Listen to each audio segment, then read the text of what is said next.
যা গরম পড়ছে না, এই গরমে দুপুরবেলা শরবত খেতে বেশ ভালোই লাগছে। তারপরেও যদি পাওয়া যায় ঠান্ডা ঠান্ডা আম পান্না, তাহলে তো পুরো জমে যায়।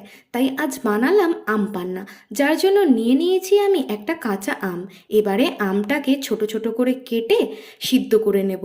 এবারে একটা মিক্সিং বোলের মধ্যে দিয়ে দেবো সিদ্ধ করা আম, বেশ খানিকটা চিনি, কিছুটা বিট লবণ, কিছুটা ভাজা মশলা, কিছুটা চাট মশলা। এবারে এটাকে ভালো করে ব্লেন্ড করে নেব।